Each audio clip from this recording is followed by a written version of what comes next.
Gavumenti egerezeho kwimutsya omutindo gw'amarwariro agari aha rurengo rw'egombora okureba ngu abantu batunga obuheereza burungi bw'ebyamagara bitu n'obwo ekiraba ekityo hakiriho okuteganisibwa omu marwariro aga na munonga aha kigambo ky'emibazi nk'okuriiriya natukunda mukuru w'irwariro rya Kanyombogo arikugamba.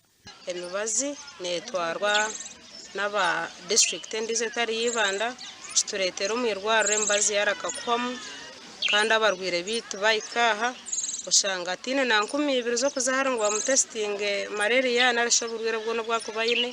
Noitu ahikiraho irwariro haba hatariho barwaire bitu nagira ngu omu kwezi abarikwakira emibazi nibahika 13 aharikushobera gavumenti irwariro eri ritungure.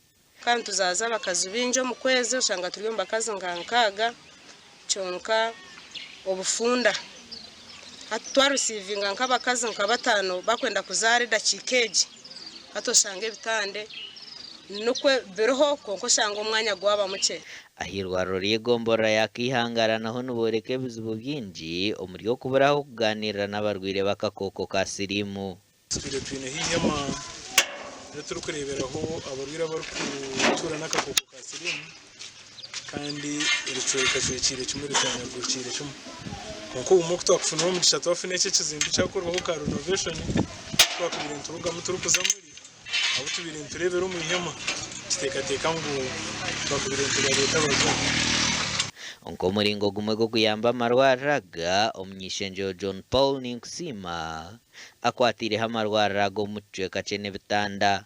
Osanga sizoni eri kubi abarwaire bakubyama ahansi ninga abazanzabi so kunakimanyire namanya ngu n'obwetagi buhango nagambaho na permanent secretary wa Ministry of Health Mukyara Diana, Dr. Diana mbwenu kuna endiaho Diana teresimu atizo yakire ebitanda. Twine ebitanda bikye by'abarwaire eby'abasiiza na bikye takumara ebyokwadmitingiraho abakazi mwene biza kutuyamba omuguma ntibazanzabira. Arikugamba aha Kanyombogo nagira ngu naza kufayo okureba ngu ryaza aha health center yakana. Omurwaire oshange nibambaasa kumushemereza aha ahabwokuba n'entambura y'okuruga Kanyombogo egumire. Gasha kwa Timothy Mushabe.